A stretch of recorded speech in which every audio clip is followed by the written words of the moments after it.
বিতর্কের সূত্রপাত ২০২৫ সালে ওয়াল স্ট্রিট জার্নালের একটি প্রতিবেদন নিয়ে, যেখানে বলা হয় এপস্টেইনের ৫০তম জন্মদিনে পাঠানো একটি চিঠিতে ট্রাম্পের স্বাক্ষর ছিল। ট্রাম্প এই দাবি ভুয়া বলে উড়িয়ে দেন এবং মানহানির অভিযোগে ক্ষতিপূরণ দাবি করেন। পরবর্তীতে ওই নথি মার্কিন কংগ্রেসের মাধ্যমে প্রকাশও পায়। এতে আবারও ইস্যুটি আরও আলোচনায় আসে।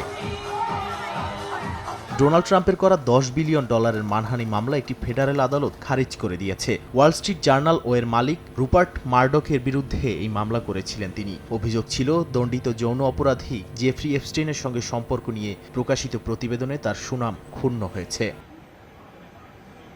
ফেডারেল বিচারক ড্যারিন গোয়েলস রায়ে বলেন, জনপরিচিত ব্যক্তিদের ক্ষেত্রে মানহানির মামলা প্রমাণ করতে হলে অ্যাকচুয়াল ম্যালিস বা ইচ্ছাকৃত ভুল তথ্য প্রচারের প্রমাণ দেখাতে হয়। কিন্তু ট্রাম্পের অভিযোগ সেই মানদণ্ড পূরণ করতে পারেনি। পত্রিকাটি আগেই তার মন্তব্য নেওয়ার চেষ্টা করেছে এবং তার অস্বীকৃতিও প্রকাশ করেছে।